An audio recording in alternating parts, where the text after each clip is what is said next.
relentless in the war. The legions in our hearts, shed waters in our balls. The spirit and the flesh, the emotions that arrest. The cerebral will contest, propelling the unrest. Preachers and bandits with means underhanded. The teachers pedantic and lack understanding. So sweep out the sand with the broom in your hand. Stand up, make we burn Babylon. Guess I can give the world to you, the world to you. But the falling of the curtain is for certain. Be careful where you're lurking, demons searching. The spirit and the women fight the battle within. Cause I can give the world to you, the world to you. But the falling of the curtain is for certain. Be careful where you're lurking, demons searching. The spirit and the women fight the battle within.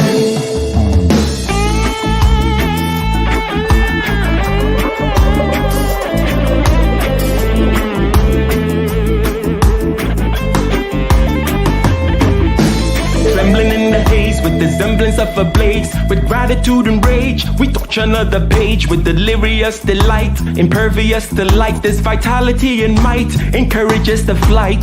Preachers and bandits with means underhanded. The teachers pedantic and lack understanding. So sweep out the sand with the broom in your hand. Stand up, make we burn Babylon. Guess I can give the world to you, the world to you. But the falling of the curtain is for certain. Be careful where you lurking, demons searching. The spirit and the women fight the battle within. Guess I can give the world to you, the world to you. But the falling of the curtain is for certain. Be careful where you're lurking, demons searching. The spirit and the women fight the battle within.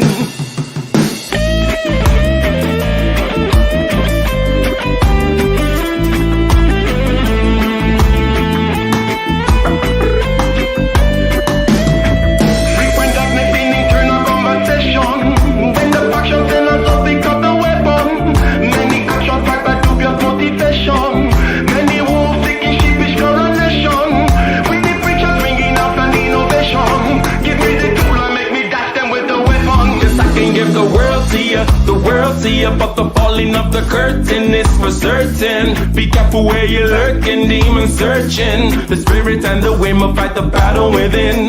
Cause I can give the world to you, the world to you. But the falling of the curtain is for certain. Be careful where you're lurking, demons searching. The spirit and the women fight the battle within.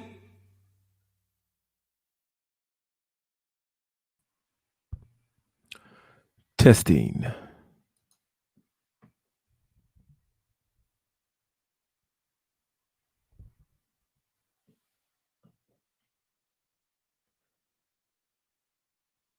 Is motivation enough?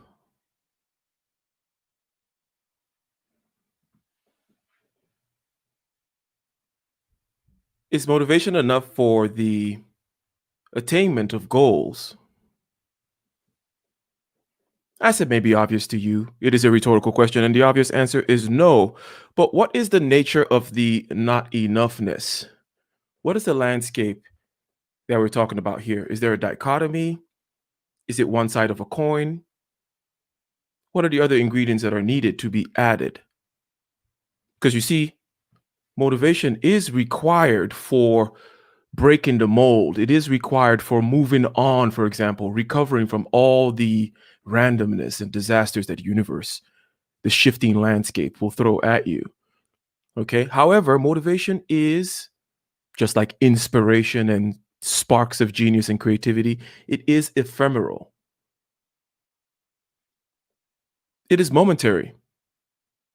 It does not last. One might say it actually is, it lacks the capacity to instantiate the stated ends. It lacks the capacity to instantiate and perpetuate through time the goals to which the motivation is directed.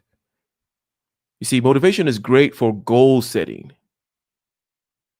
but systems, habits, and institutions, okay, habits or institutions, depending on the scale one is looking at, are required.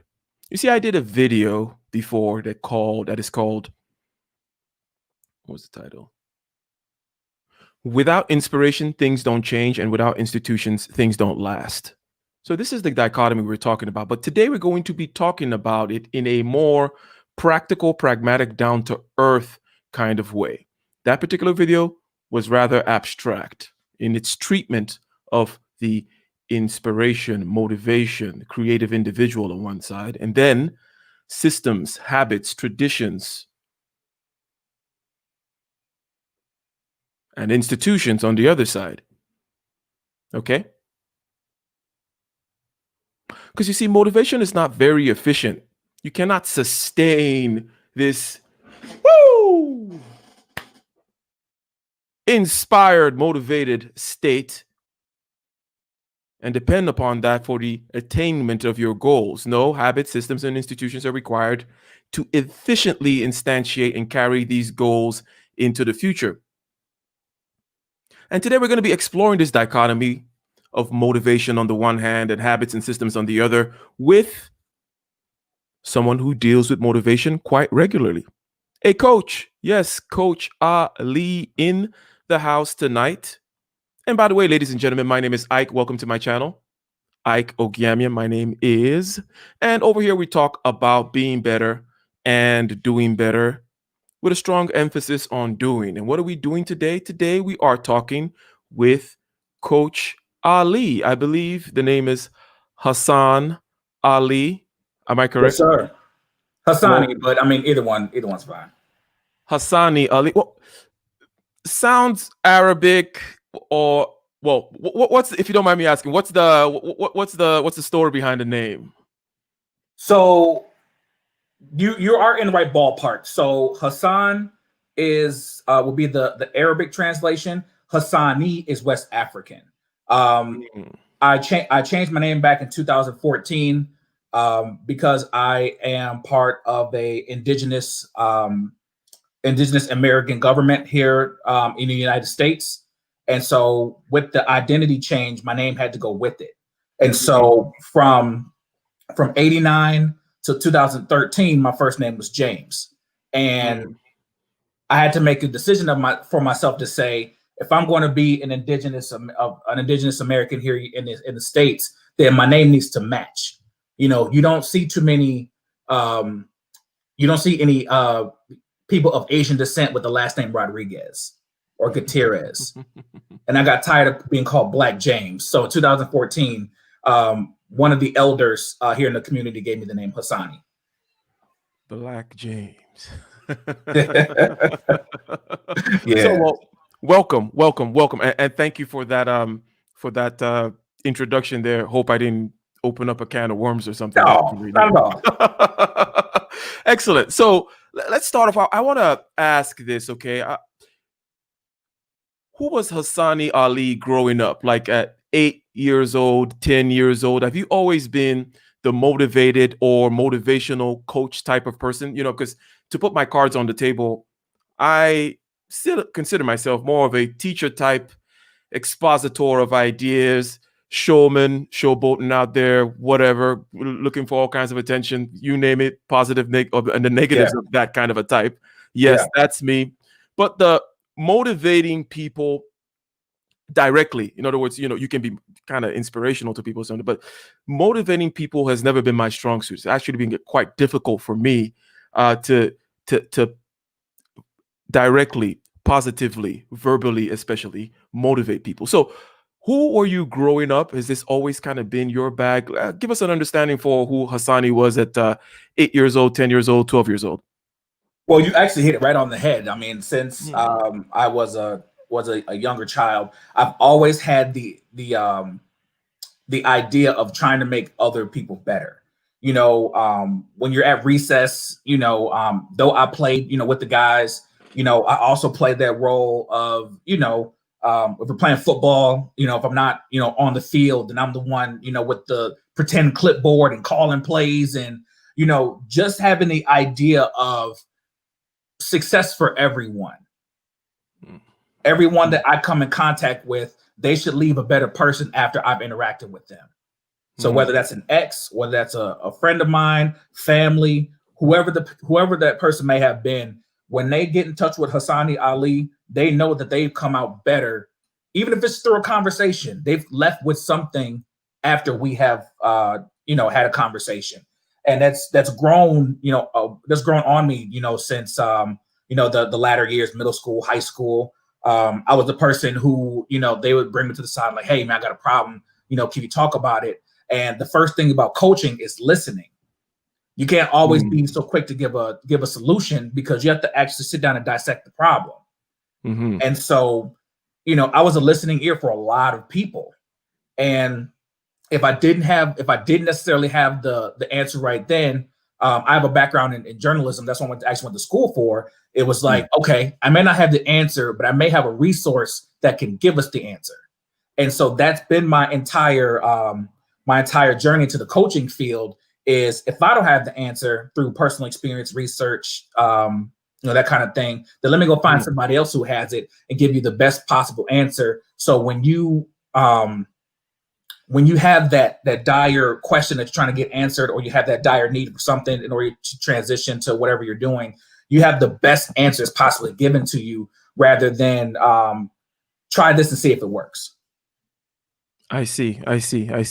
And shout out to the super chat over here. Let me see if for a $99 J3 says great topic. Thank you very much. And Nicer, our resident indigenous person, has a question for you. If you asking from what community.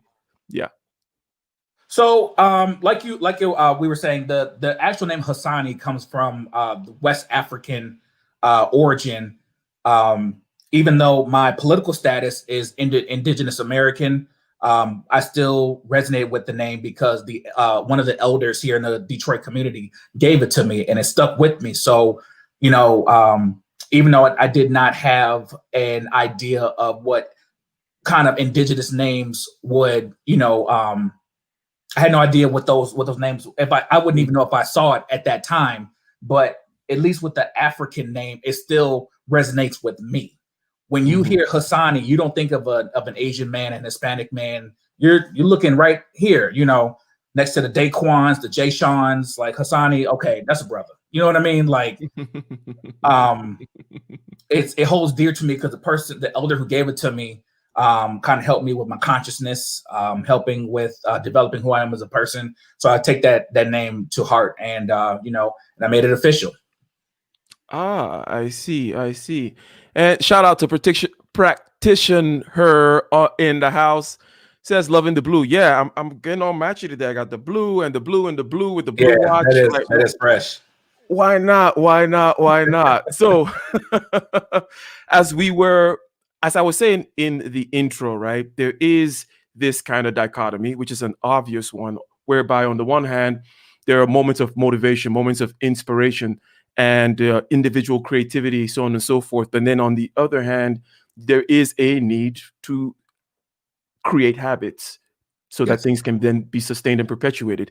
Habits or systems and institutions in the grand scale, right? So as a coach in any one of your, let's say we keep it within the realm of, the physical, PE, whatever, that kind of stuff, okay? Sports and such. In that particular area, how do you help people balance, the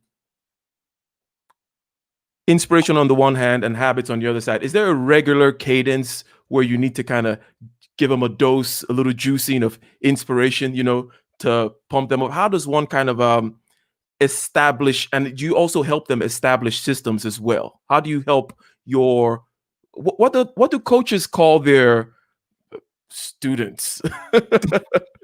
No, I get you. And if you don't know, I'm actually the offensive line coach for a women's semi-professional football team here in Detroit. Yep, we are. We're the Detroit Dark Angels, and we made it to the national championship back in 2019. And when I didn't know that. My apologies, because I just always just watch you hitting the bag, and I was a Golden Glove champion. Well, actually, let me take that back. 2015, I was the East Michigan Golden Glove champion, super heavyweight division, 2015, and then I was a state runner-up. So I boxed for 4 years. Gotcha. So how do you help your players with this inspiration and then forming habits dichotomy? And what do you notice generally in the landscape as a coach? Yeah, absolutely. So here's, and I'm so glad you brought this topic up because there's a big difference between motivation and obligation. What is your Mm, obligation for getting this done? I tell it to my mm, players all the time. When I first came to the team in 2018, um, they finished. They had like a 3-5 season, and when I sat all the girls down, I was like, "Well, what are you trying to do with this team?" And they said, "We want to make it to the playoffs." And I was like, "Who do you owe that to?" And it kind of, was like, I mean, we just want to do it. I'm like, no, who do you owe that to? Because when you're motivated, you kind of get high off the rah rah, you go girl, we can do it. But when it's week 6 and it's raining and it's cold outside, you don't feel like practicing. Who do you, who are you obligated to make sure that you guys make it to the playoffs? mm, And so when you put the right systems in place, and as a winning coach knows, is that it all starts with your leaders. When your leaders know exactly what the game plan is, you don't have to micromanage everybody else because you have certain people in place to execute your systems and develop those habits to pass down to the rookies, maybe the players with younger experience. And so I tell them, I don't have to do this for me. I'm just a vessel to bring the best out of you so you can perform your best. Here are the tools. It's up to you mm, to use them. mm. That is very interesting. The obligation aspect, you know, I've never quite. So you're creating these systems with the Yes. right kinds of people in place to Yes. pass down the tradition, if you will, right? And then you also almost have this also kind of a consciousness aspect, or it can almost be spiritual, right? When you talk about your obligation, like, why are you doing this? What is your calling? What is your purpose, right? That Yeah, kind of a thing. absolutely. How do you help them inculcate that? How do you help them answer that question? Because you said you asked them and they go like, oh, but how do you help them out with that? Well, the first thing I asked them when I first joined the staff, the coaching staff, is why are you on this team? And for a lot of people, depending on the answer they give me, that's how long I know they're going to last. Hmm. Based on the answer they give me, I know if they'll last for a season, a couple seasons. If they're chasing another woman on the team, if that doesn't, pan out, they may leave. But depending on the answer, why they join that team is how I know how to navigate their goals. You know what I mean? So for a lot of ladies, this is their first time playing a sport.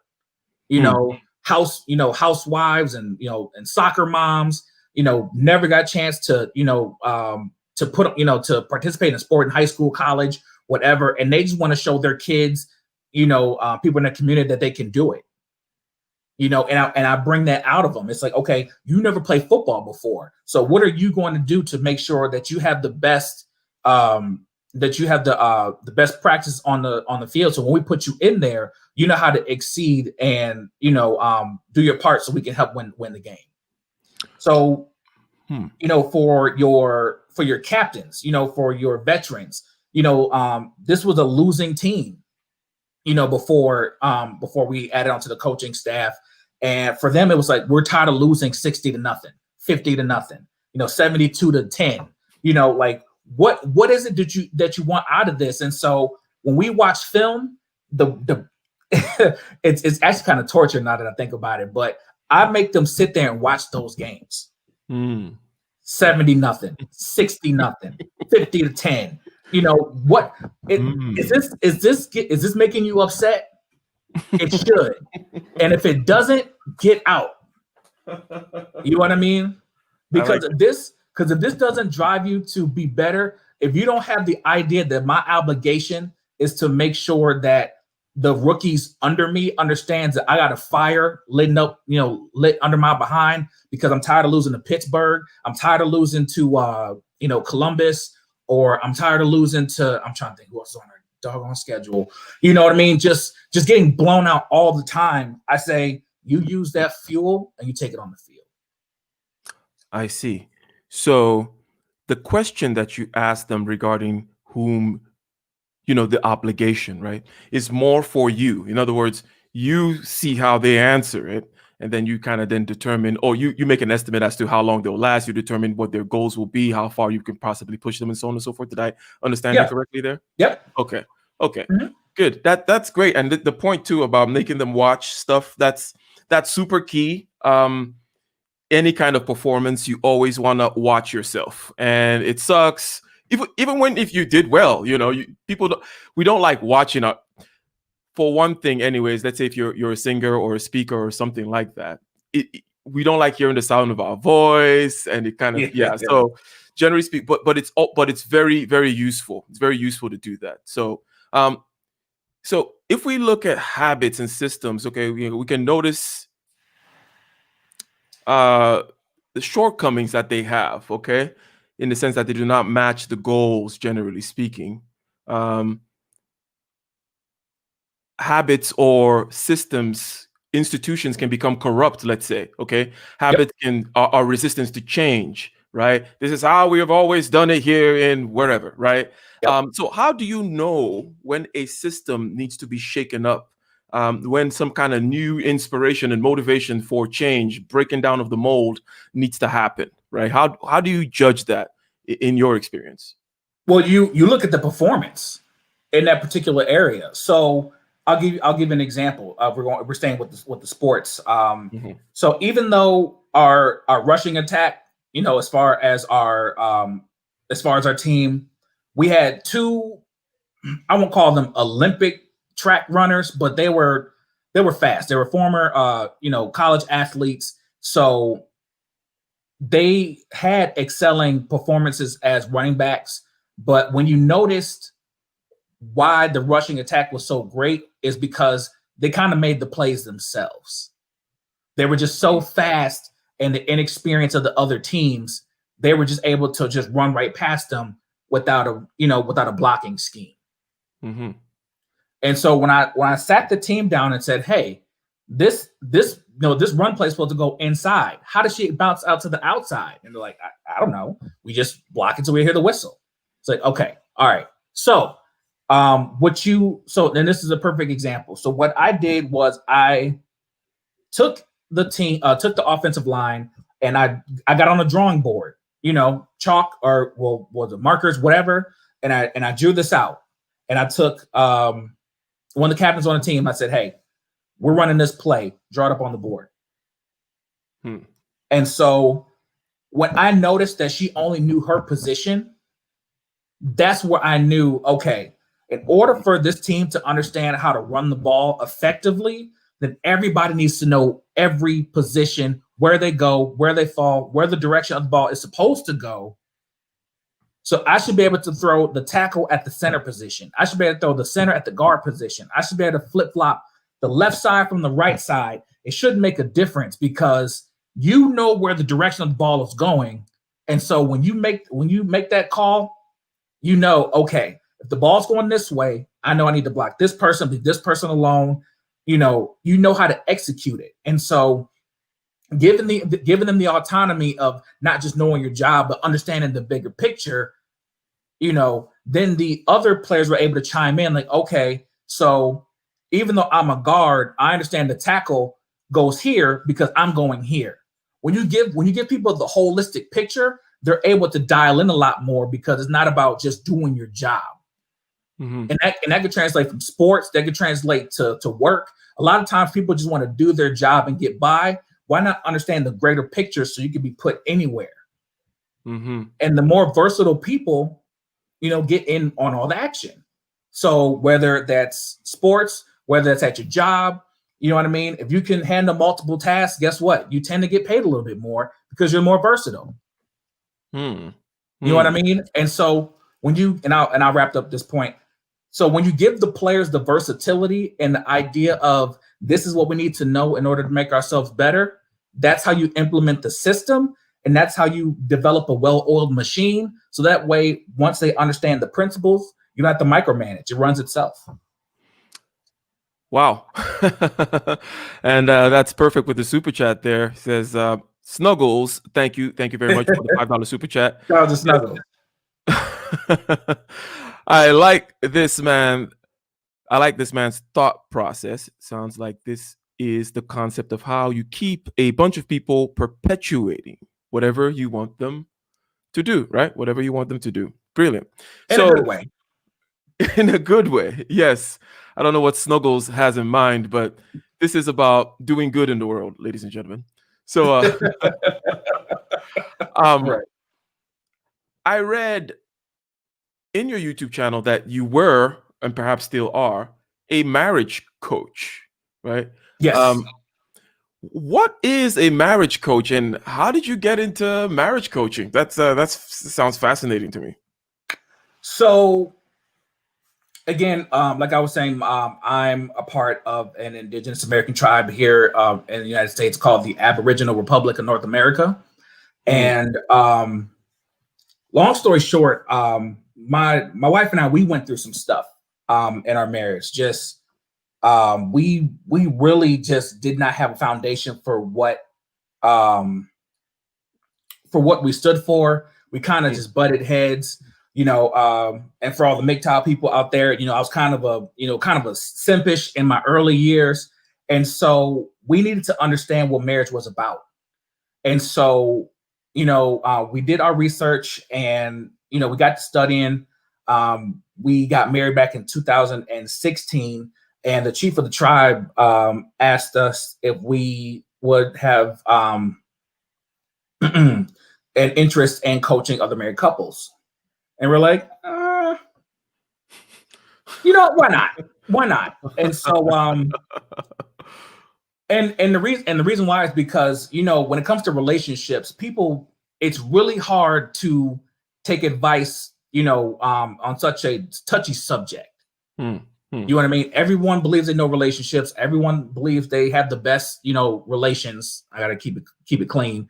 But you know what I mean? So when you say that, hey, you can do this better, a lot of egos get really, get really touched. mhm, And so with the coaching aspect, it's how do you make this better?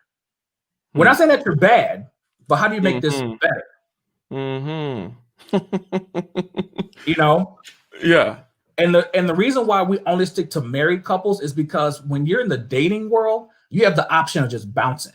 Mhm, You know what I mean? Like, oh, you forgot my birthday, I'm out. You know, um, didn't take me to I don't know, a restaurant, on Saturday night, I'm gone. But when you're married, it's not that easy just to say I'm out. You have to fill some paperwork, that kind of thing. But you come to us and say, how do we make this work? Because you made a long-term obligation, and that's for better or for worse. And a mm, lot of times, a lot of people lack the conflict resolution skills. You know what I mean? We kind of have this one-sided notion of I need to get my way all the time or this isn't going to work. A relationship is two people, typically. And so there's always going to be a lot of compromise.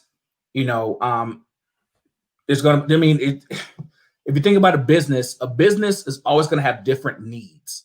mhm, And if you don't adjust to those business needs, whether it's the new demand of the customers, update in technology, supply and demand, if you don't make those adjustments, your business will fail.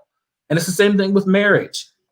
If you don't make those necessary adjustments, it will fail. And the problem is people are refusing to make those changes rather than just, I'm tried to make those changes, but we fail.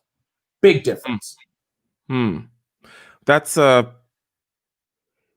aspect of better that kind of rings very true to me. That is something that I try to put out there in the sense that you can always be better. I live by the mantra of use it or lose it. Yep, Um, you can't avoid that anyways. You as a living organism, that's how we exist, right? If you do not use it, you will lose it. And absolutely.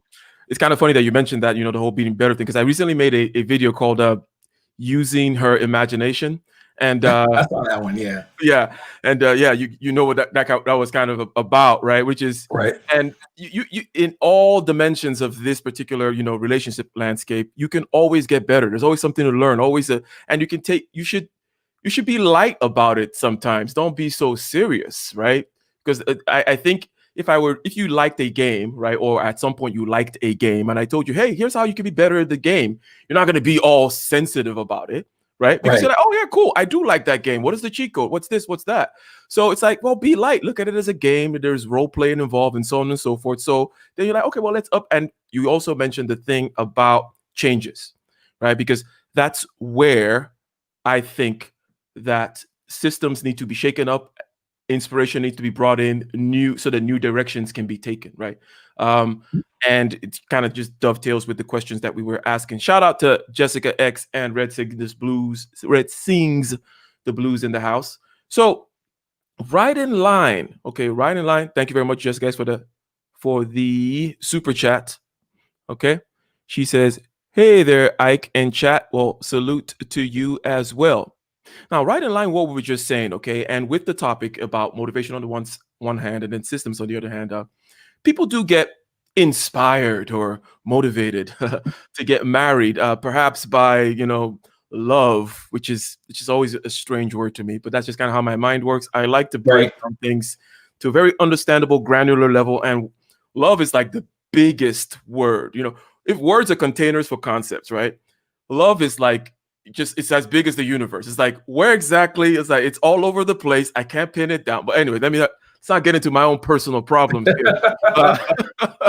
People get inspired perhaps by love, perhaps by some kind of tradition, or I don't know, biological, whatever it may be, inspired and motivated to get married. But what are the systems? Perhaps you mentioned or you alluded to some of them, perhaps. What are the systems, habits, rituals even that are required to sustain, a fairly healthy marriage? Well, here's the first thing, and it goes back just like to the football team, is you got to have a foundation. You have to ask the question, why are you getting married? What is the purpose of this marriage? You know what I mean? So I'll give you a perfect example. What's going on here in Detroit. So if you don't know, Sheila Ford Hamp is the new owner of the Detroit Lions. Okay.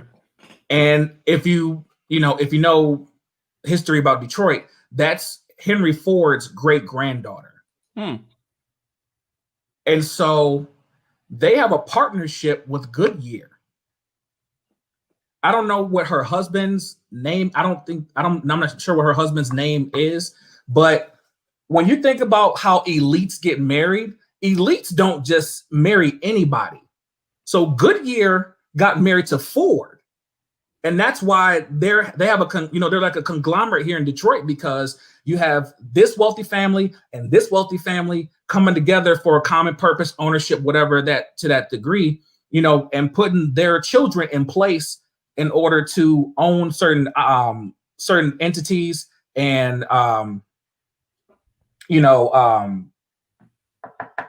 owning things and operations. And the foundation is, what are we going to build with this union?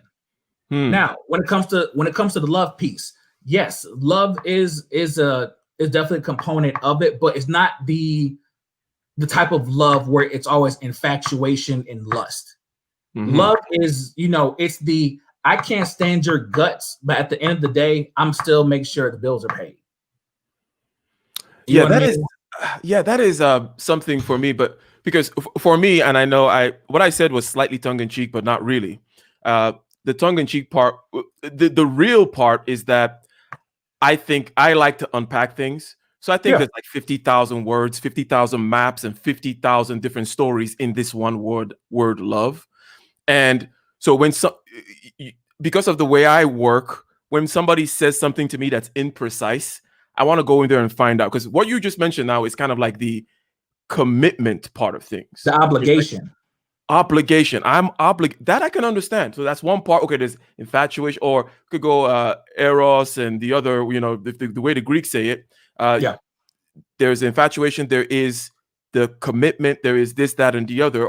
And then there is just the over time, the bonds that one kind of feels for someone else, right? As a result of time, right? Which is a different feeling altogether from when you first started the relationship, and then later, assuming you're a healthy person, right? That's absolutely, that can actually bond with someone. So I think that and I interrupted you. Sorry, but No, okay.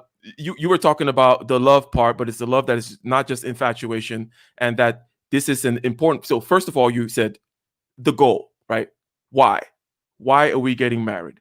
And this is something that I find that a lot of people don't have a practical, and this all goes back to my whole love thing again too, because it's like Mhm. people don't have a practical sense of certain aspects of life, and I don't see why they, in the most important aspects of life, is where they tend to throw their practicality away. Yeah. Right.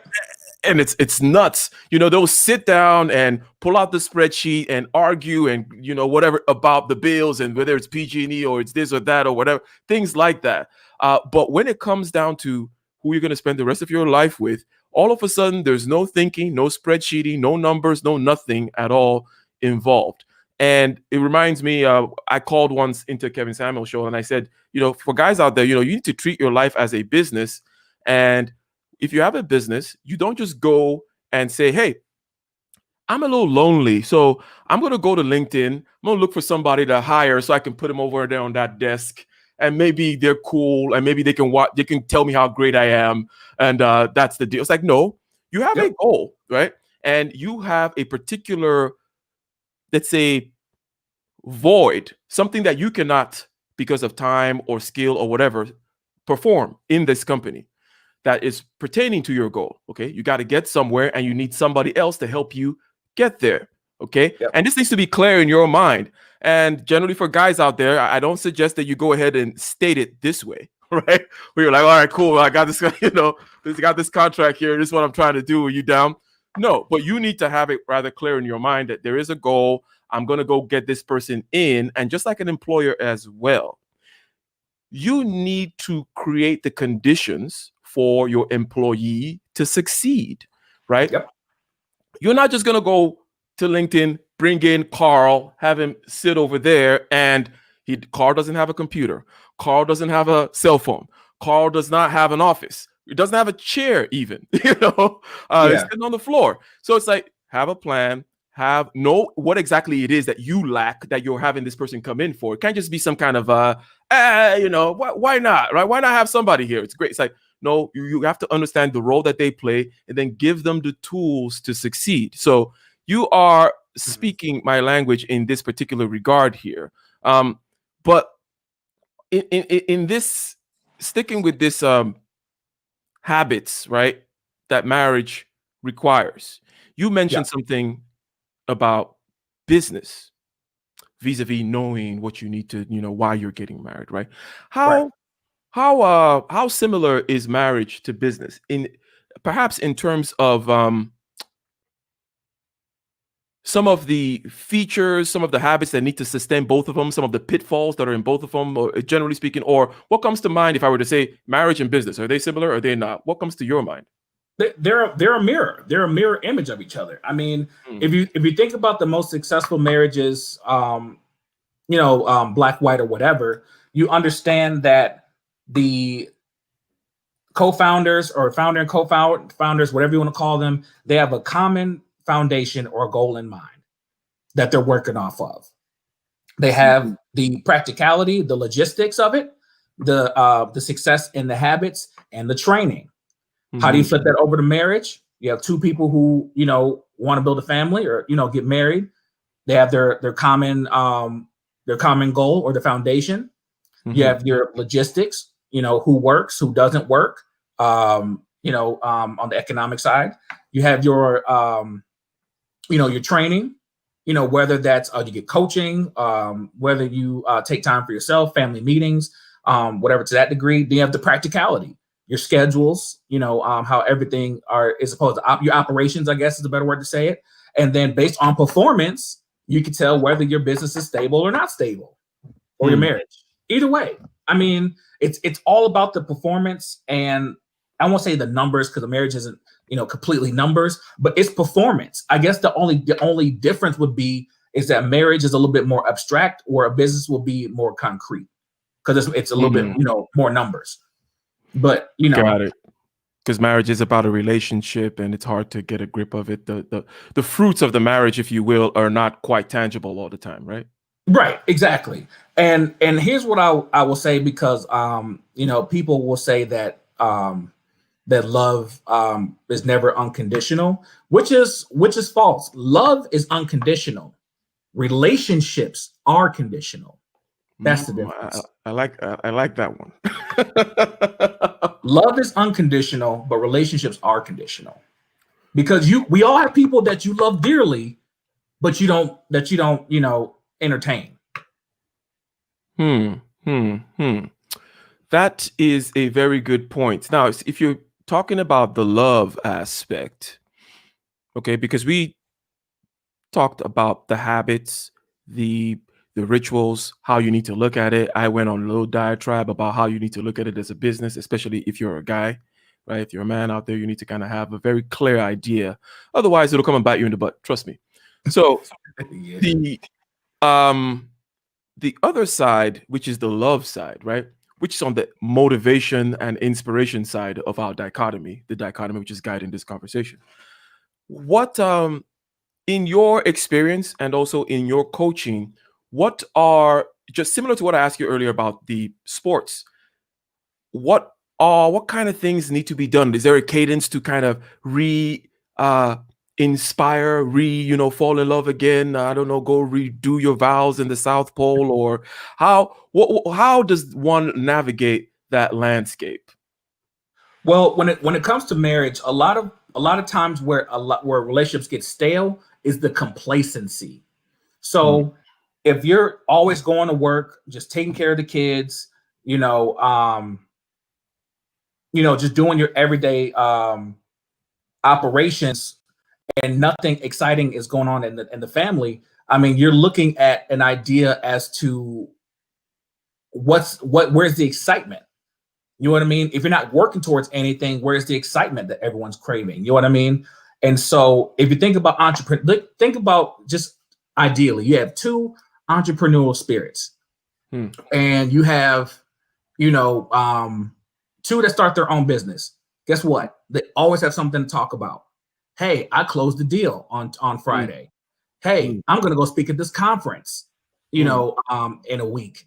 When you have always something going on in your life, and both of you are always exchanging and growing and changing and molding, when you're always transforming, then you have something tangible, to keep the other person excited.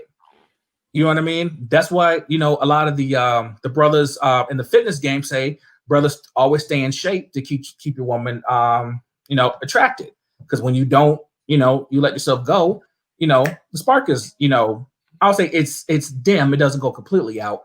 And to the answer for the name, the so-called Black families doing this in America, I mean, the list goes on. Look up Debbie and Delzino. I can't think of their last names. They're part of the Buy Black movement in Atlanta.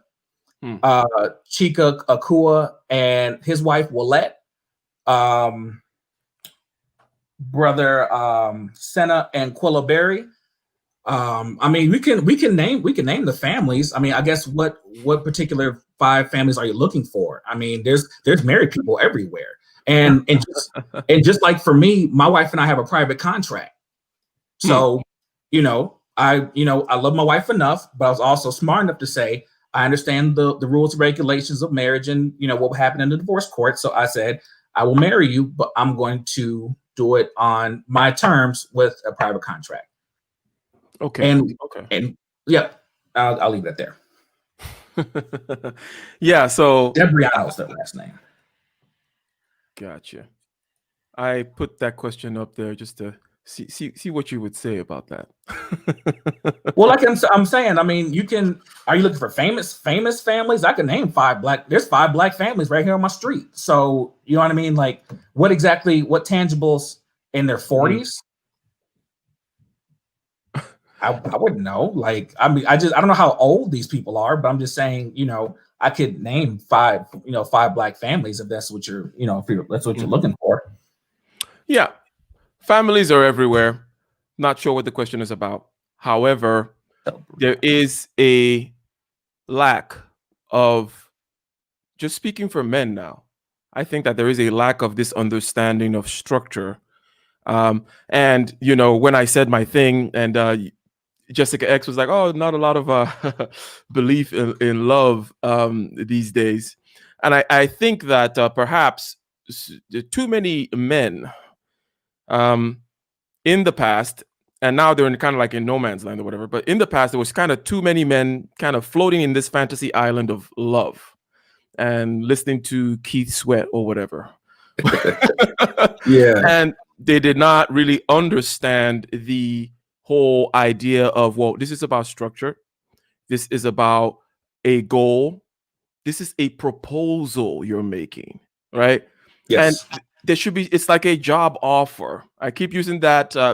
If this particular analogy is offensive, then, you know, but I it's mean, like it's a what it job is. I offer. mean, It is what it is. It's a proposal. It's saying, hey, it's not some kind of, it's not by force, right? It's saying, hey, here is the job. Here's the goal. These are the benefits, right? Here's what we'll provide for you. This is the pay, right? That kind of a thing. And I think that yeah. a lot of guys, and I think this, I'm putting this on the guy's side because I'm, number one, I'm not a woman. And then number two, as a man, I know other guys, and I know that emotions are not our strong suit. Like that's not what we do, and I don't think that's what we should be Right. doing. Right? Right. It's like, what are you doing? Come on, dude. Like, no, have a plan, have a program. You propose the plan and the program, and yeah, and you continue to sustain the program, as you said, changing things as things go on and so forth. Now, when you, in your capacity as a coach, what are some of the common pitfalls that you have seen? Let's say we stay within the marriage now. Okay. What are the common pitfalls that you've seen, either on the side of, you know, on the love side or on the system side of the lack of understanding of the obligation or why they did it in the first place? What are some common things that come up? Well, you just named it. I mean, that's the first question when we get an Mm, inquiry from a couple. That's the first question we asked is why did you get married in the first place? mm, And when we get that blank stare, we it's a typical answer. We like messing around with each other in the bedroom. She makes good food. We go out. There's nothing, striking about why they got together. It was just kind of like I found this person, that I like enjoying being intimate with the most, and we're just gonna ride it out. And again, mm, when you don't, and a lot of times with the men, I'm like, well, what is your plan for this family? Why did you have this family? mhm, It just kind of turns into, well, I want kids, or I want to do X, Y, and Z. Say, well, what was the plan for those kids? You know what I mean? When we think about children, children are your gift to the earth. If you think about it, children are your gift to the earth. So your molding, your shaping of them are going to help, move the society forward. I had mhm, the honor of meeting civil rights leader Dick Gregory when I was mm, at Central Michigan University, and he asked me, he was like, "What's the point of having children?" mm, And long story short, he was like, "It's to solve your community's problems." And we don't raise our children to solve our community's problems. They're unplanned. We do just enough to feed them and put food on their food in their stomachs and clothes on their backs, but we don't have an executed plan for our children to say, hey, you're going to go to school, or you're going to go to get some kind of training to be proficient in this so you can help this community do this. mm, mm, And so when we go back to the idea of why'd you get married in the first place, nobody knows. It's either my parents were married, so I mean you kind of saw by example, so that I can kind of understand. Well, it's like some people don't want to say it, but it's like this is the best that I could do, and I just wanted to kind of lock it down, you know.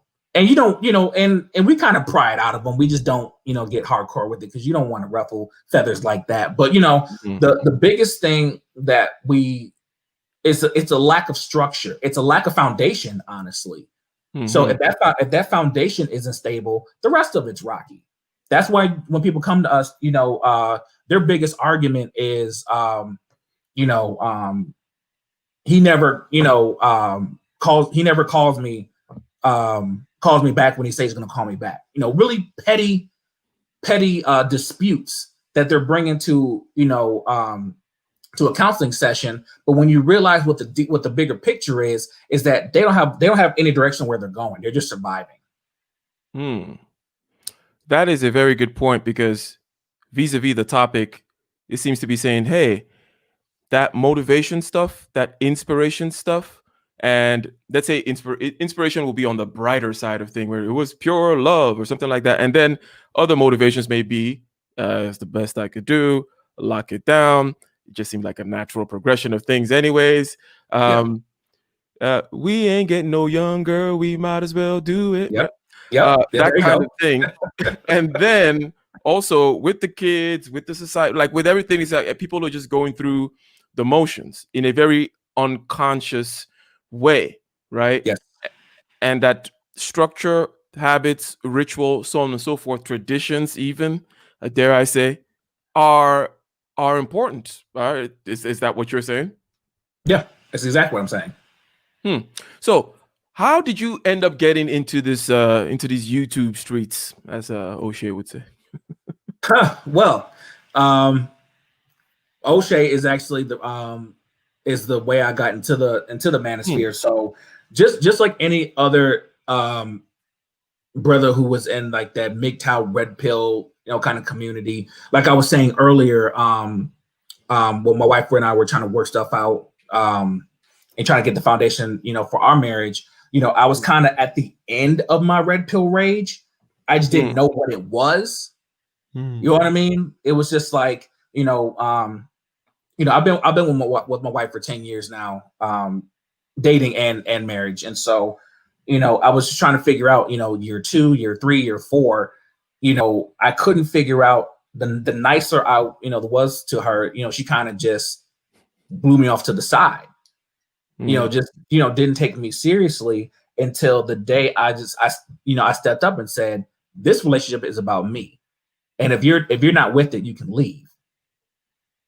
And so it was at that moment where I was kind of getting over my red pill rage. And then I kind of stumbled on O'Shea, still kind of had it. And it was like, okay, I'm not the only one who's going through this. Everybody had their troubles with women.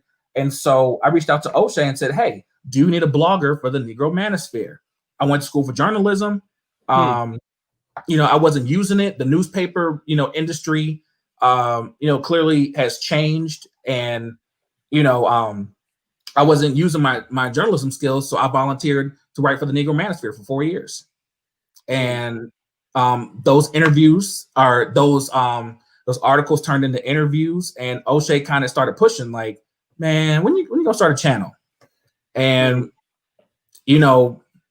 I kind of teeter back and forth with it, because I'm trying to, I was at the time I was trying to find what the niche would be, what my target market it would be. And even to this day now, I haven't uploaded in a couple months because in Michigan, all the gyms were locked down for a long time. And I was kind of doing like a fitness, like I would upload my boxing videos and kind of just give a motivational chat for the day. But with the gym shut down, I couldn't really do anything. So I had to go back to the drawing board. But yeah, I've been in this space for about 5-6 years now.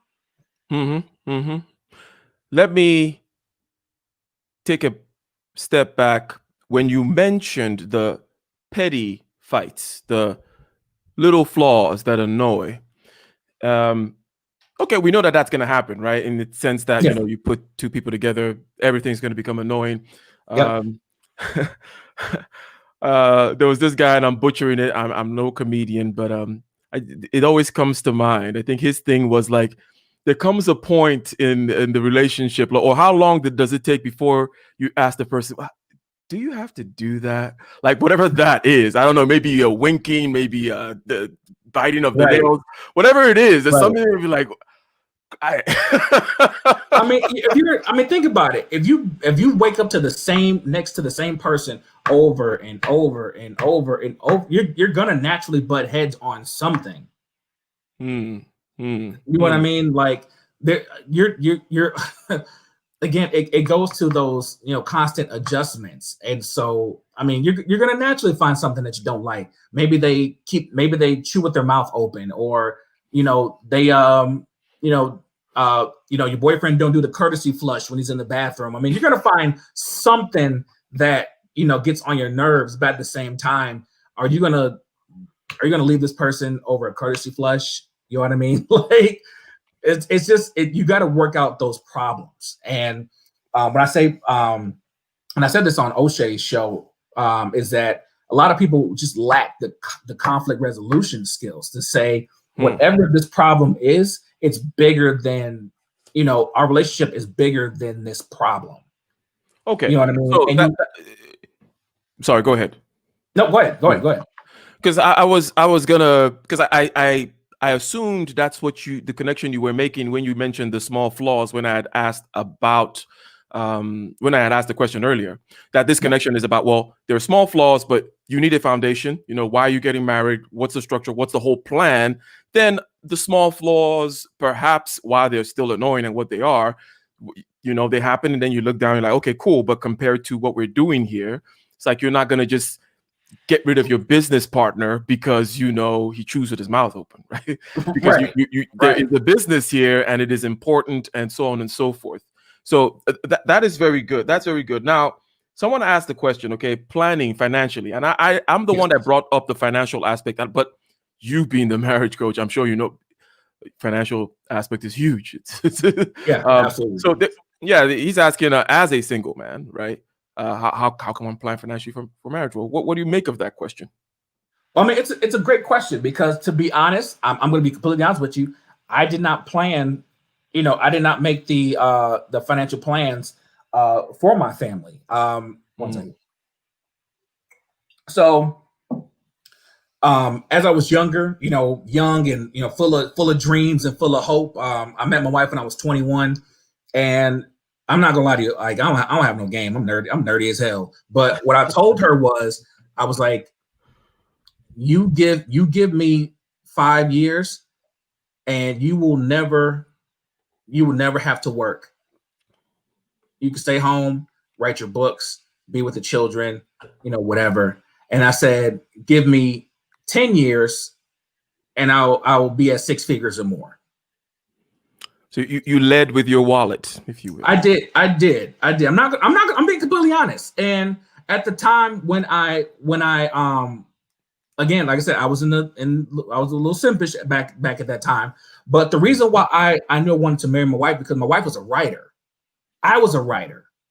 And so the way we write, again, I was a journalist, she was a poet. And so we always bounced ideas off of each other as far as how to write. She kind of helped me write more abstract. I taught her how to write more concrete. I kind of helped her with her public speaking skills. And and she, we kind of just bounced off of each other. And I didn't know exactly what it was at first, but I said, I guarantee we can make something. I can make something happen with her. So it was a very abstract business plan, but it was there. And I think what you mentioned earlier about you going somewhere, it's probably relevant to this question about planning financially. You mentioned earlier that, people have to be inspired by each other. You have to have a story about how your next venture is going and how her next venture is going, and so on and so forth. So you having a plan for your life and going somewhere and being motivated, regardless of what she may tell you, about why are you always so doing this and doing that. Trust me, fellas, no, it's better if you have a almost single-minded dedication to your goal, your purpose, your plan, and you're doing that. Because look, it's not you're gonna lose twice going the other way. Okay, things are always shaky, nothing is guaranteed, so you can still possibly mess it up, right? But turning around and dropping whatever it is you're doing, or reducing it, whatever, trying to do this whole divided attention thing, you're going to lose twice. It's going to be a double loss. So I think that what you mentioned there was very important. Let me go ahead and bring in Lion Legal. And let me see, someone else is in here, but it seems like not. Well, what's up, Lion Legal? How's it going? What you got for us? I'm all right. Thank you. How are you? Long time no see. Indeed, happy 2021, sir. What Thank you have you. for us? Thank you. Happy New Year. I agree with some of the sentiments that have been stated on the program in regards to if you find a mate and get married, you have to be sure what you're doing, especially in this day and age, because you could lose a lot. You could lose a lot. Look at Dr. Dre, for example. People think that he's got the best lawyers. He has, like the money to defend himself in court, and he's very well known and popular too. So he would not be in that position. However, the stress of a divorce has caused him to almost lose his life, essentially. What happened to him that put him in the hospital could have been fatal. It could have killed him. So that shows that you have to truly pick your partner correctly, and you have to also look at marriage as a union that is going to last for the rest of your life, no matter how irritating the partner is, as long as obviously there is nothing untoward that takes place in the marriage and causes you to fear for your own health. As long as the parties can come to an agreement and overcome any dispute that they have, it is a lot, better for the kids, for the people in the marriage to stay married in the long run. I think that's why you have to pick carefully. Let me ask you this. Do you plan? Well, we got into the marriage thing, right? So, and it's a good foil. It's a good topic, right? You talking generally about motivation, inspiration, love, and things like that versus institutions, strategies, traditions, rituals, systems, habits, right? That's kind of like the dichotomy. And marriage is an endeavor with all kinds of difficulty associated with it. Lifelong endeavor, right? In which obviously the principles of motivation and inspiration on one side and then systems on the other side also applies.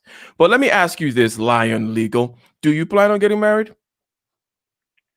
I would say that marriage, I think, is an incredibly important thing, especially for, Black people today, to keep the family structure and unit strong. So obviously it is something I'd be incredibly interested in the future. Well, in the future being in the next year or 2 or 3.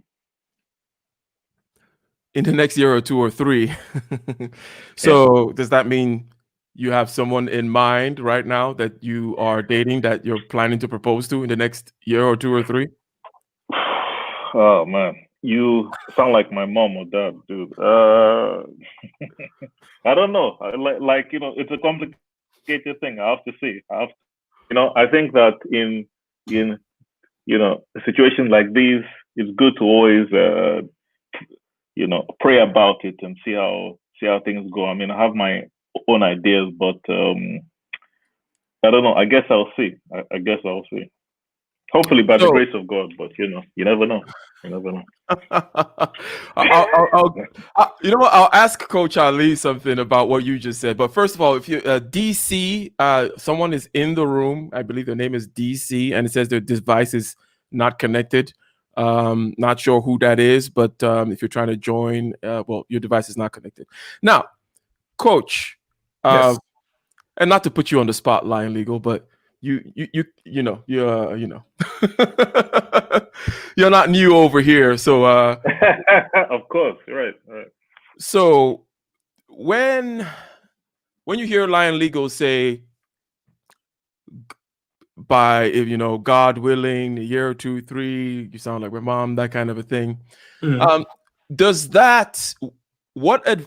anything come to mind, right? Does anything come to mind that you want to say to him at this point regarding the plan or lack thereof?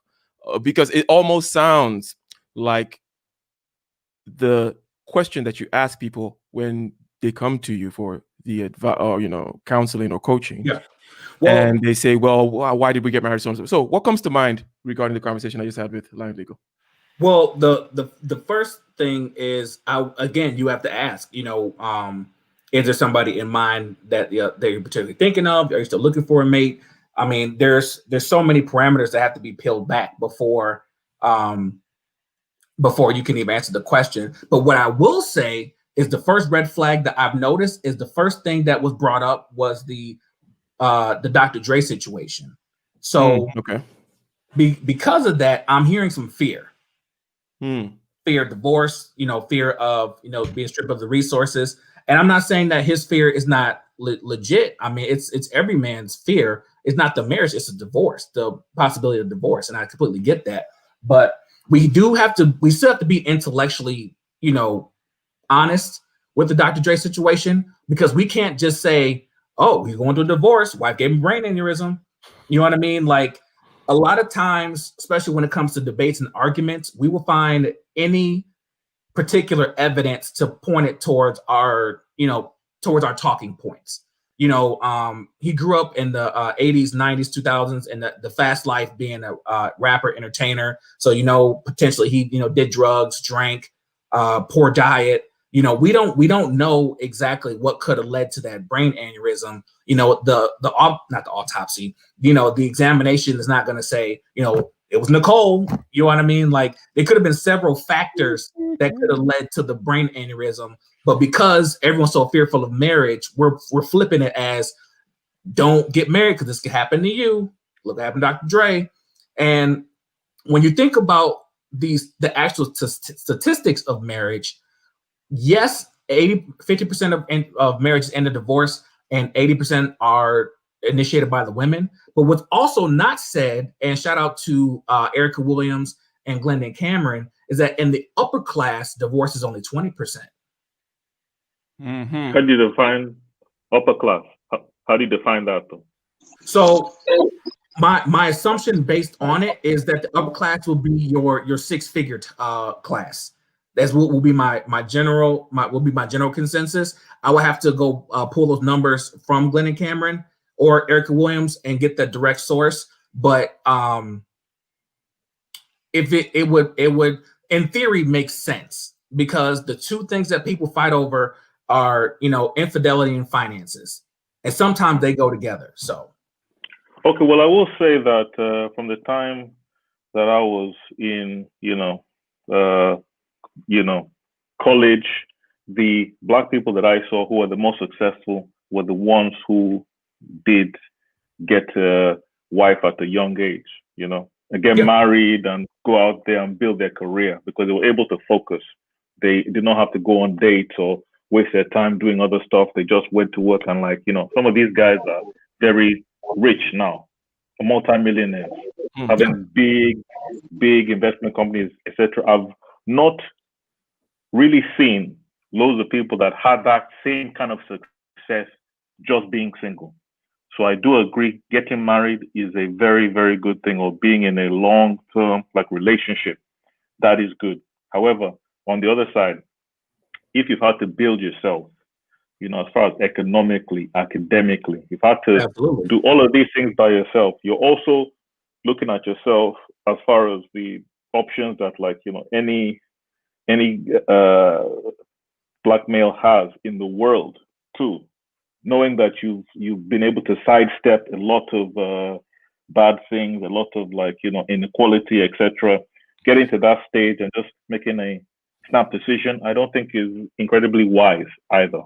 Especially when you look at the statistics, especially when you look at and people can say, okay, Dr. Dre is a bad example. Anybody in Hollywood that gets married gets divorced, basically. Kanye West, that's an example. Kim Kardashian, the Black elite that are billionaires now don't even get married. A Puff Daddy is not married. Mayweather as well is not married. So that already tells you that these guys who are at that status understand that they have a lot to lose, basically. Yeah, it's true. So very true. Part of what I heard there, and then we'll go to, I believe that's DC in the house. I heard about the fear, and then I also heard from Lion Legal, making a snap decision. Okay, so risk is always there, right? But as we were talking earlier, and as the topic is kind of about, what you need is a system, some kind of a solid foundation, a reason why, goals to be pursued. I talked about looking at your life as a business. You're going to bring in an employee. You need to have a role that they fill. And I think that part is super important. And you alluded to some of these kinds of things when you were talking about your wife, Coach, about, well, she's a poet, I'm a journalist, and this and that, and so on and so forth.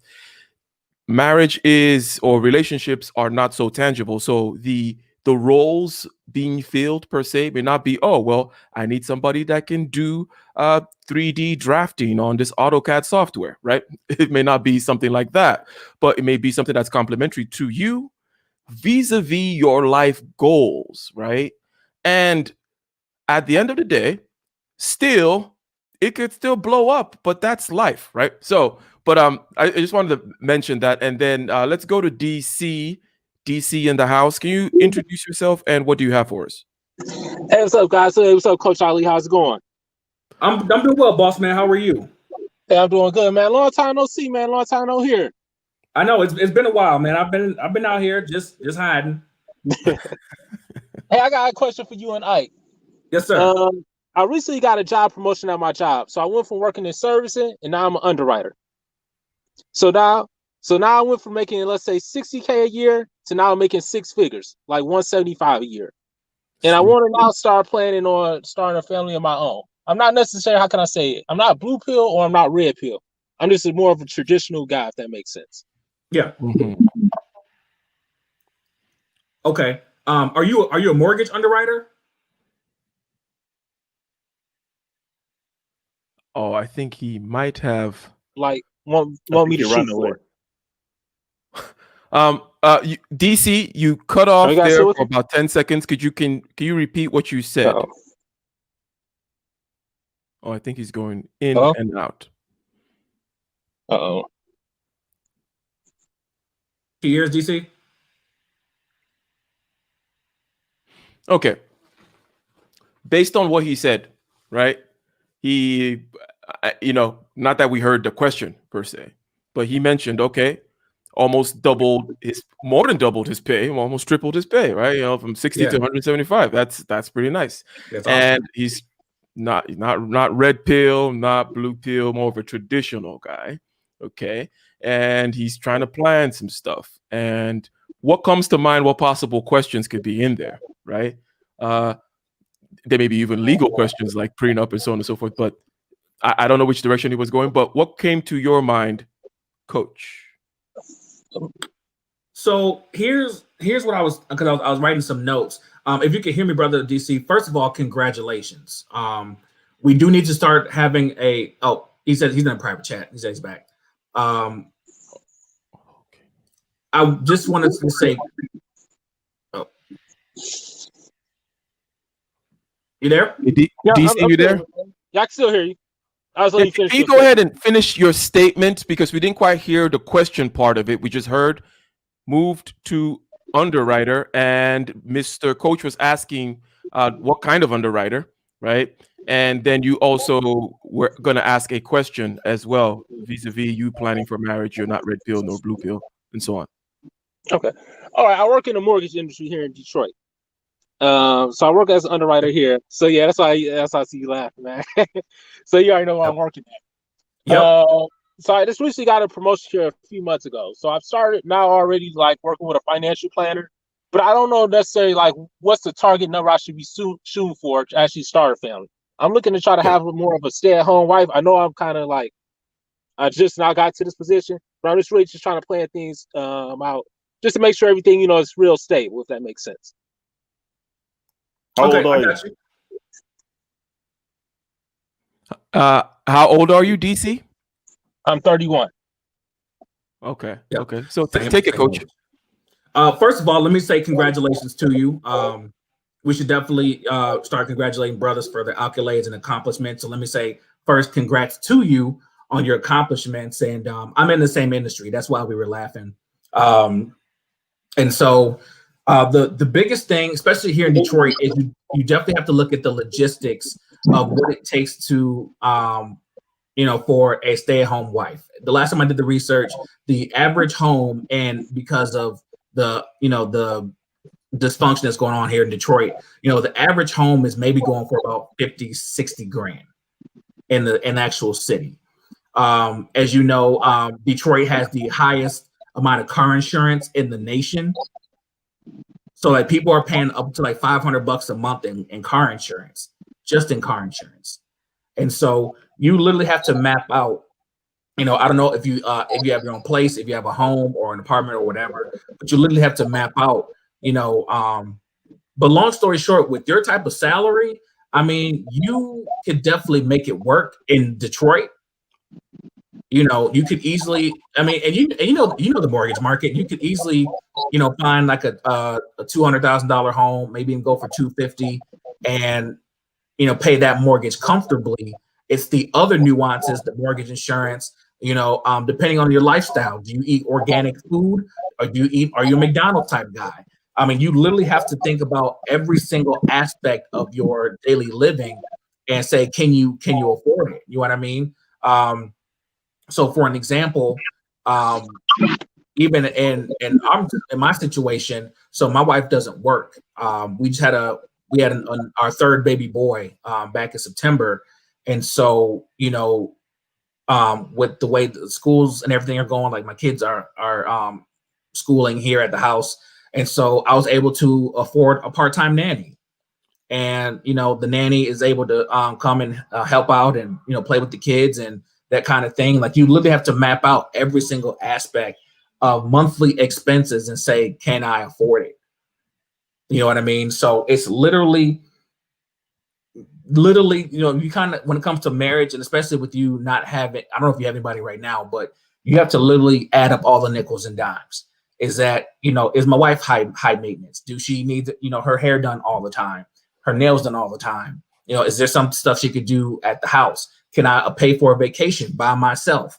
You know what I mean? And so again, with your salary, I mean, we're right in the same ballpark. I can, easily take care of my family with no problem. You know what I mean? And so our biggest expense, is for males in the house is the grocery bill. we rack up. I think we drop about $1,300 at Costco every month. My children, eat. We typically tend to do raw fruits and vegetables, organic. We do meat occasionally, but it's just a matter of knowing exactly what demographic you're in. So again, I don't, and we're getting ready to move to Atlanta at the end of the year, and so right now I have to map out, can I afford the house plus the HOA dues, plus the taxes in the area? You have to literally map all that out to see if you can afford it, and then let your woman know, this is what our life is going to be, and if you're with it, cool. If not, go back to the drawing board. All right. DC, do you have anything to say about that? Because Lion Legal. Oh no, I was just taking about everybody seemed to go to Atlanta. Well, we're going to the suburbs of Atlanta. I just say Atlanta because Lion Legal, you asked how old he was. I was wondering, did you have something to say about his question? Yeah, because I think that is putting the cart before the horse. Because if you want to start a family and get married, first of all, it's good to date. It's good to have somebody there already that you can imagine getting married to. Third of all, it's great he's making, good money. That is fantastic. But you should also think about why you want your wife to stay at home. Maybe it's to look after the kids. I don't know. But certainly the income of the spouse could also factor into the choice in mate too. Because if your spouse makes, a certain amount, those incomes can be pooled so that, for example, if you want to send the kids to private school, they can go there. Then you don't have to worry about other things such as what financial burden you will have to bear.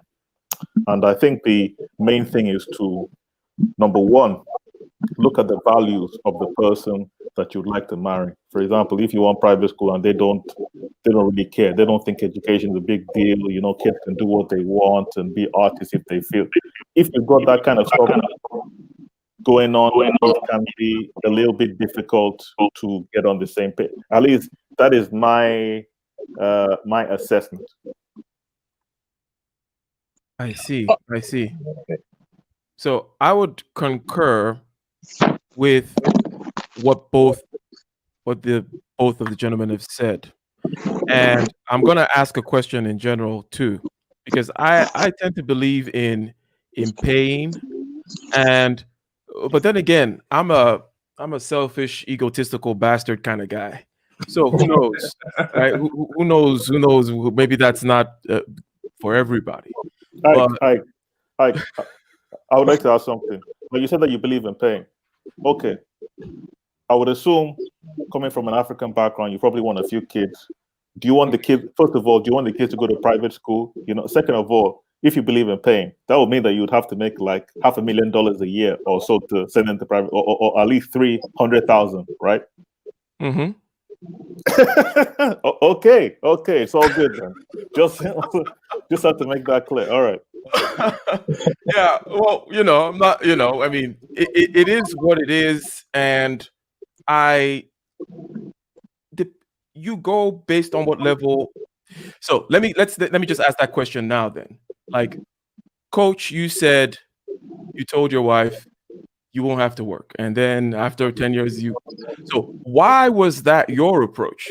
And because for me, I may have an answer, which is, well, generally speaking, for the peace of mind of both parties, not just one party, but both parties, I think you're actually more at peace if you take on the whole burden on yourself than if you have to do that other thing. So you tell me, Coach, what you think about that. Well, again, I mean, in the mind of somebody in their early 20s, again, the idea was, I don't know exactly what we're going to build, but I know I can build something with her based on her characteristics, the things that I knew about her background. I had an idea that whatever we could build something epic. And the reason why I said that is because instead of her working at a corporate, at a corporate job, we're working on we're going to work on a business together. So instead of working for somebody else and creating their dream, she could stay at home and work on our dream. And I could just, bring in the monthly, bring in the money to cover our monthly expenses, so she could spend her time with the kids, making calls, doing trainings. So basically working for us, while I go work for somebody else. So while I'm, providing the, covering the, the basics, she's out there working to make the dream happen. Long story short. And I think we need to distinguish between responsibility and making money, right? In other words, there's a thing about leadership, right? And who is ultimately responsible. It's like, okay, you can both make money, but who bears the responsibility? And it may just be an abstract thing, but relationships are mainly abstract, right? Absolutely. So, and I think that even if it comes to the point where, because, like, in all my relationships, the women have worked. They've been professional women, right? Engineers and so on and so forth. But the idea of the main burden being on somebody, like, okay, that example of, well, if there's a rustle downstairs in the night, who goes down there to do it? That kind of a thing. But in that analogy, in this other landscape, right? So it's like, well, we are both capable of handling ourselves, but even if it's only mentally, that somebody knows that the responsibility falls on them, and I think it should be the man, that actually, for me at least, but I mentioned I am a selfish, egotistical bastard, so take that with a grain of salt. For me, I have more peace of mind just taking the responsibility and being more at peace rather than having to deal with it. Yeah. What do you say about that, Lion Legal? Well, I think that if you're you are prepared to pay the bills, I think a lot of people who, a lot of ladies looking for, a suitor will not object. They will not say, "Oh, no, let me pay," because if you listen to Kevin Samuels, you listen to other people, nobody's rushing to pay bills. I don't think they're doing that. Okay. And I think whilst there may be some discussion as to what is egalitarian in this day and age and what's acceptable or not, one thing that it probably does do is that it puts the onus on the man to be as successful as he can economically. It gives him greater ambition and motivation to ensure that, look, I have to take care of all of the bills. I have to make sure that everything is, taken care of. I think it also factors into what type of person you date and marry, because there are some people, believe it or not, who will object and who will feel like they have to be equal and they have to, or they might say that way that they have to pay for everything, and some guys might find that acceptable. But how does that seep into when there's a dispute, or if you have to take the lead on an issue? How does that affect the discussions that revolve around that? And if there's a head of the household, how do you decide who is which? I don't know. Yeah, and so I know what I'm comfortable with. But in society, that's a different thing. Yeah. Exactly. And that's the ballpark that we're playing in here, the ballpark of headship, leadership, and also responsibility. And regardless of actually what really happens down, look, it just helps. Okay. I think that it helps if it's clear and in conjunction with other things, which is you already having a plan which you proposed. In other words, all this should be clear right from the get-go, right from the beginning. It's not something you that is if one is trying to do what I'm saying, which again, what I'm saying is me, right? This is not something I'm writing in some book there and even proposing or suggesting to any percentage, right? Of any, I'm not even saying, oh, certain segment. I'm just talking about me, right? So for me, it needs to be clear. You need to propose a plan. This is the plan. You're coming to, this is Ike Incorporated. These are the benefits plan. This is the goal. This is whatever. Over there is, you get this, and here's the blah, blah, blah, blah, blah, blah. This is what is expected of you. And then in my mind, I know that it could all go to hell, right? That's just it's not some kind of a guarantee. It's more of my peace of mind while it lasts. I think I have more peace of mind if I have more responsibility. And I'm not good at sharing. So, but maybe that's a problem. I may have to talk to Coach one-on-one later, get counseling or something about my inability to share. But go ahead, Coach.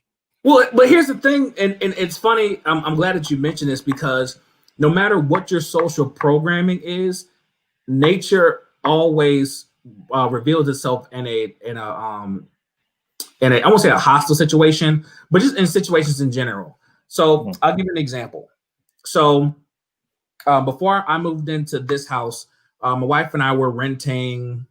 We're about a mile and a half down the road, next to an open field, and so I came home one day, and my mother-in-law was standing outside on the porch, like kind of looking frantic, and I was like, or is everything okay? Like, you're going on? So you have a mouse in the house. I'm like, oh, okay. You know what I mean? And so when she saw the mouse in the house, she automatically assumed it was my job to take care of it, right?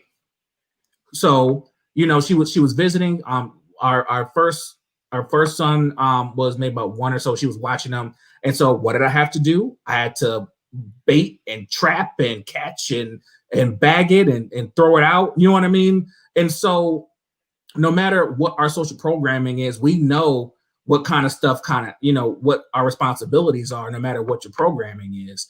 And, and again, it was one of those situations where it was like, okay, this is my responsibility. Okay, and let's flip it on my wife's side. So we were out we were out at a gathering, and it was with my youngest one. You know, with my youngest one, you know, baby's crying. Everyone's, passing him around and visiting.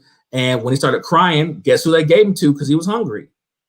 Went right to mom. You know what I mean? So despite whatever our social programmings are, whatever your innate responsibilities are supposed to be, you know what your assignments are. I mean, there are some nuances where you can make adjustments, but you know. I would like to ask something to Coach Ali. Yes. I saw the channel that you had. There was, a boxing match. Then there was like a young kid boxing an older guy. Was that you in the ring? It might have been. I got a few. Yeah. Okay. Well, I was not sure if you were like, involved in that or stuff, but I thought it was interesting because I've sparred before.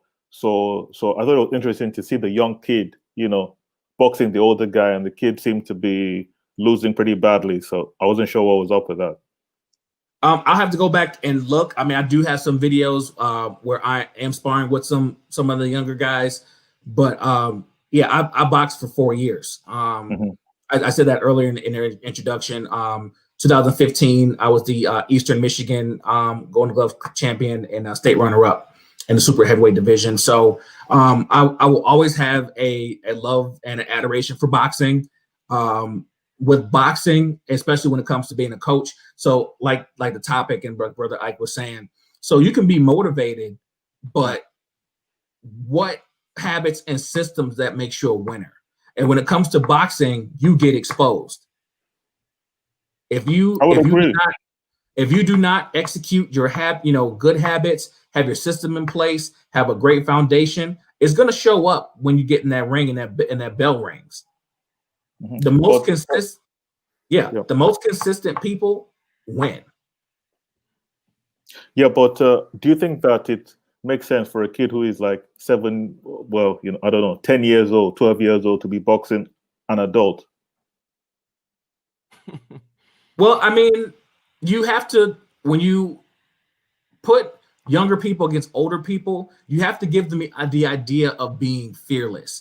Now, obviously, the older person is not going 100% on a 12-year-old, but you know what I mean? You have to give them the idea that they can go across any adversary. And, and just to clarify, the super heavyweight division for amateur boxing is 201 pounds plus. And I fought at 212.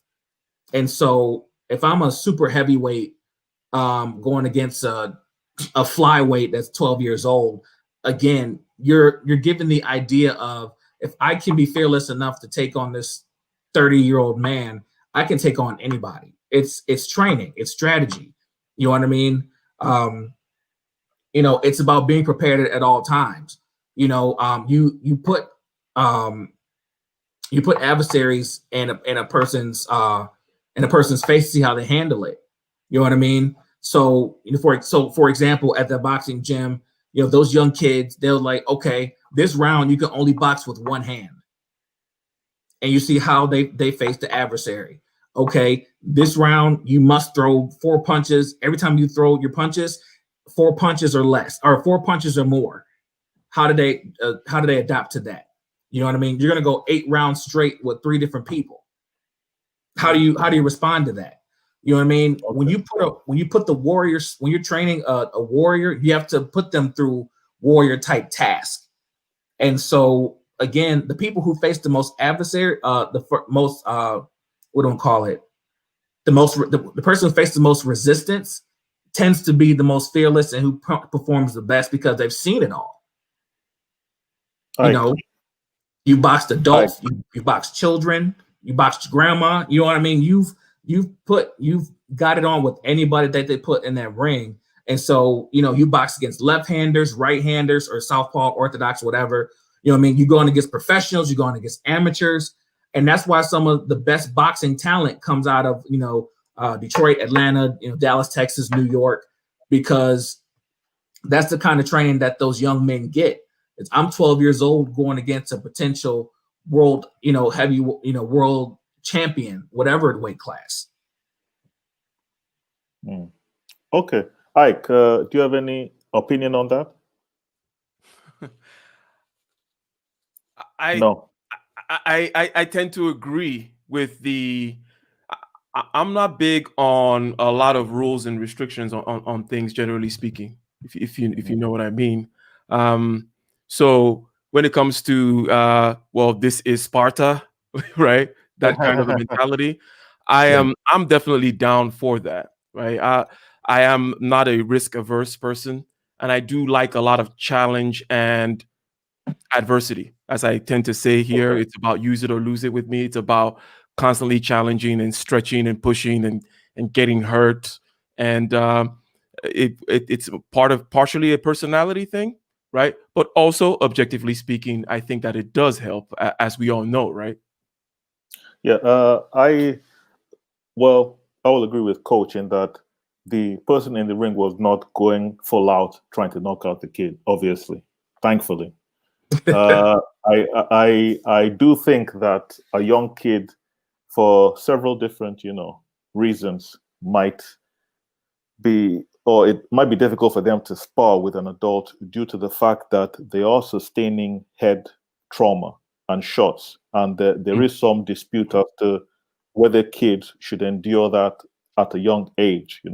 If they should be involved in sparring, because I love the sport, but after even my experiences, I was like, whoa, this is like a serious sport. It's no joke. But so that was my only issue. I mean, if it was an adult, then hey, you take your risks and whatever happens, happens. But at that age, it's always tricky. It's always tricky to think to yourself, okay, should they be sustaining that level of trauma, headshots or not? Yeah, and when it comes to headshots specifically, one has to put some thought in that specific area. Absolutely. However, let's say we go to certain other cultures where people are exposed to all kinds of things. Yeah. Growing up in Nigeria, I saw kids do things and be in situations where over here in the States, it'll be, I mean, you know what I'm saying, Mr. Lion Legal, right? Yeah. I know.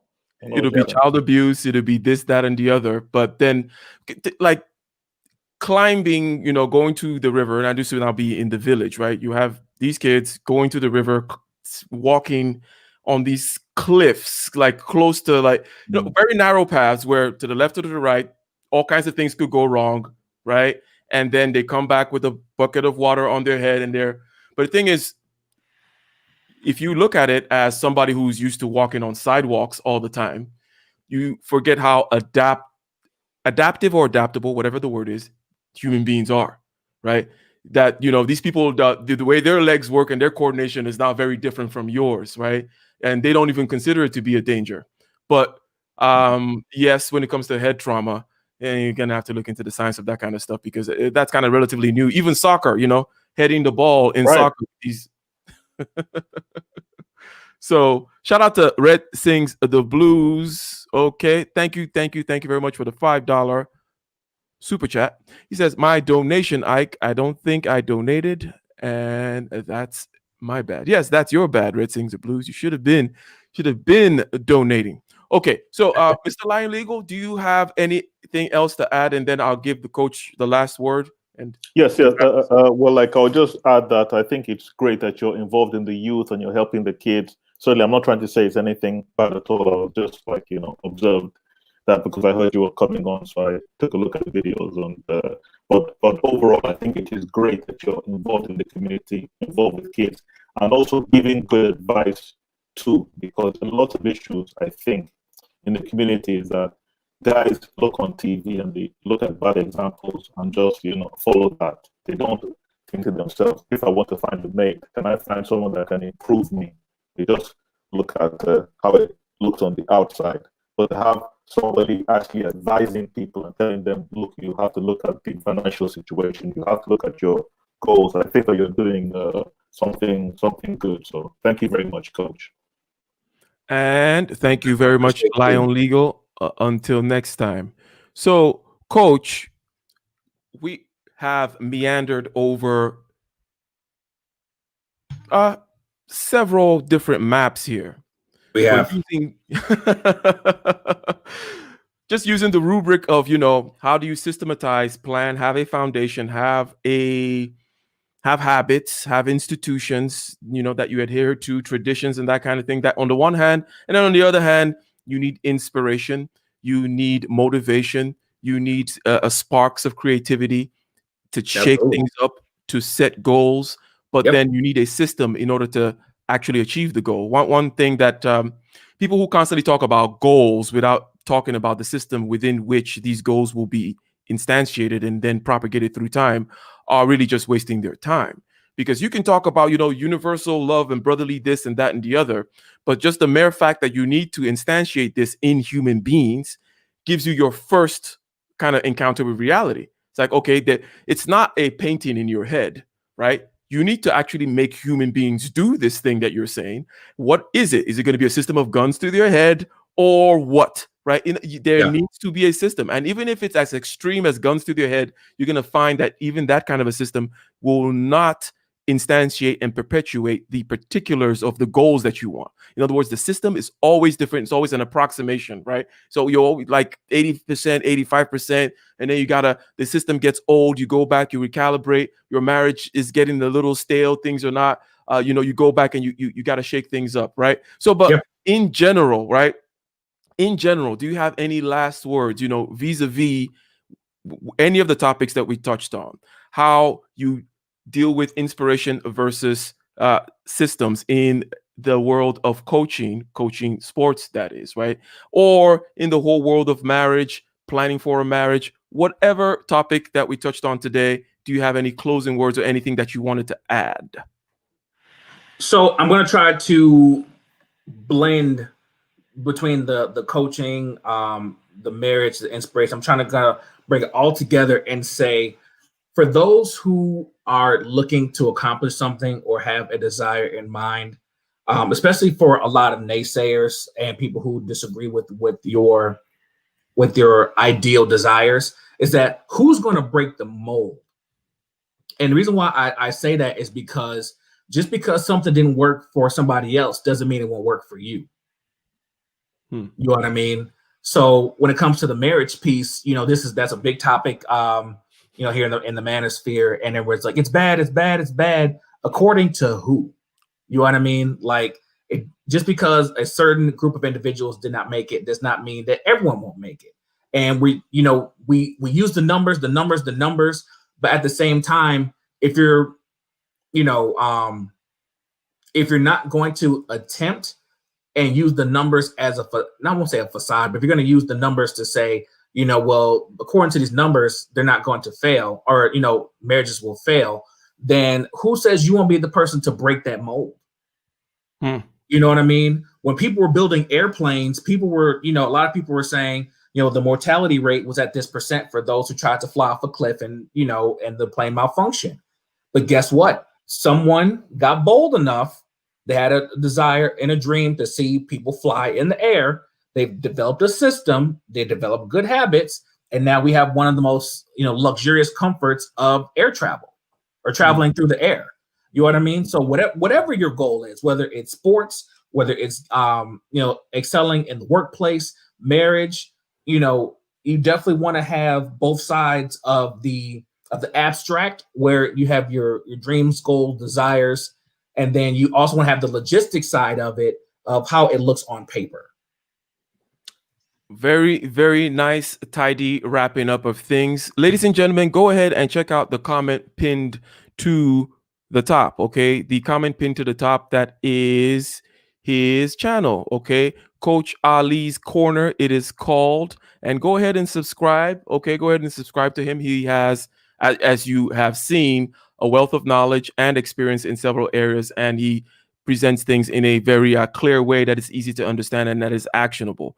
So I'm just going to go ahead and wrap this up, that this was titled, Is Inspiration Enough? And in the description, I said, well, it's obviously not enough. It's a rhetorical question, but we want to understand the nature of the not enoughness. Or is it things to add, or is it a dichotomy on the one hand, on the other hand?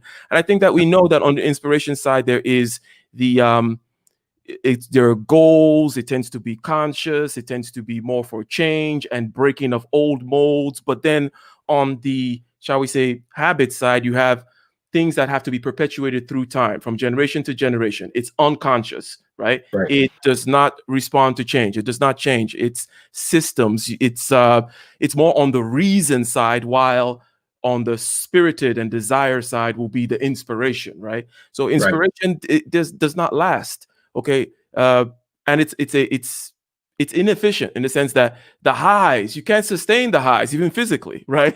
Right. Exactly.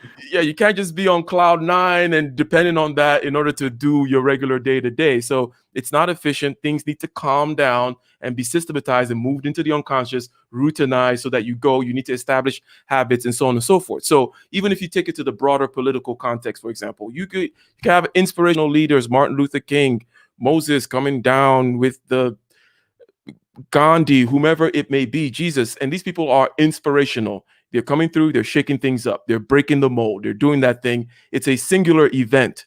But then without Christianity, right, it will just be some story of Christianity will be the system, right? The system, Right. the tradition. And then people will say, well, Christianity is not perfect, it does not represent Jesus Christ. This is what you should know about systems, right? Number one, they're necessary, and they're not going to be what the inspiration, it's not going to be perfectly hit the target that towards which the inspiration was targeted, if you will, right? Absolutely. It's not going to match exactly what the I have a dream speech versus the Civil Rights Act, and then how it gets enacted in the each jurisdictions. This is night and day. Yep. But Absolutely. you can, but you need a system. You need the Civil Rights Act and laws and this and that. Otherwise, I have a dream will just be another speech. So, ladies and gentlemen, thank you very much, and I would like to thank you very much, K Coaching. But I would like to ask this last question: like, in your channel, your current channel, like, what kind of content do you put out there, and what will people expect? Those people that are going there right now and clicking on that comment in the top to subscribe to you, what kind of content do you put out there, sir? So right now, I am working with getting a new video editor. So what I'm going to do is start doing professional tips. So just everything's everyday life. So how to have better conversation, how to spot a liar, how to apply for a job that you may not qualify for. We are working on these types of these tidbits and golden nuggets, because with 2021, and the uncertainty, we definitely want to make sure that we have people taking steps ahead. So give me a few days to work some stuff on my editor, and I will have some great content coming for you guys, especially for those who are looking to develop in a professional world. I will have some random stuff in there as far as professional development, but some of the conversations that we're not having, like having better debating skills, how to take a certain point and properly dissect it in a debate. Just having these they're not small, but having these soft skills that will help you become a better speaker, have a better presentation, help you excel in the workplace and just be all around a better person. Right now, I'm doing some research for those who are looking to buy a home. A lot of mortgage industries are, which is really big, their interest rates are going down. And there are some entities that are only requiring for 5% down payment compared to the traditional 20% on a conventional mortgage. And so I'm definitely going to be having that stuff coming down the pipe. Nice. And we had some late super chats here. Shout out to K Coaching, another coach in the house. Great. That's my guy. Yeah, K Coaching, always a great supporter. I believe he was one of the first to donate to my Cash App, so that's definitely appreciated. And Jessica X with the foreign exchange, diversifying my portfolio of currency out here with the £2.99, much appreciated. And yes, Snuggles, it's just you. You're the only one that has that problem. So unfortunately, but thank you very much. And we are going to go ahead and sign ourselves out as usual. The battle within. Peace.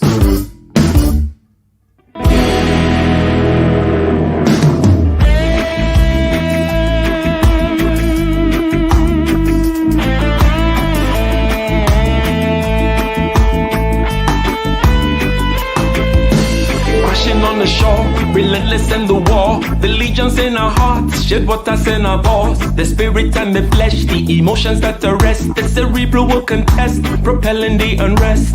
Preachers and bandits with means underhanded. The teachers pedantic and lack understanding. So sweep out the sand with the broom in your hand. Stand up, make we burn Babylon. Guess I can give the world to you, the world to you. But the falling of the curtain is for certain. Be careful where you're lurking, demons searching. The spirit and the women fight the battle within. Cause I can give the world to you, the world to you. But the falling of the curtain is for certain. Be careful where you're lurking, demons searching. The spirit and the women fight the battle within.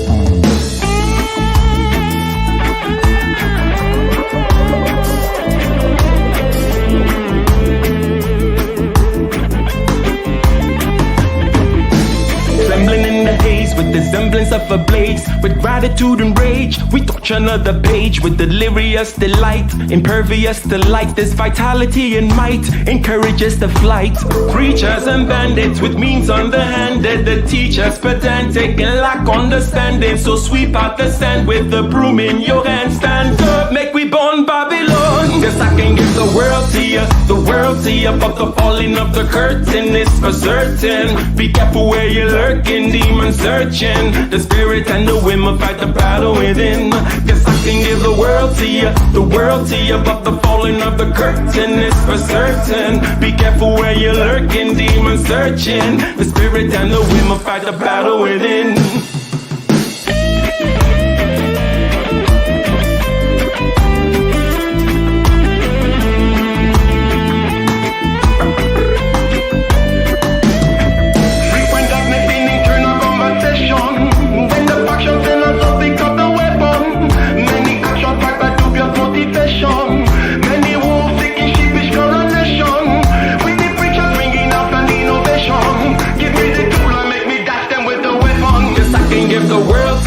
The world to you, but the falling of the curtain is for certain. Be careful where you're lurking, demons searching. The spirit and the women fight the battle within.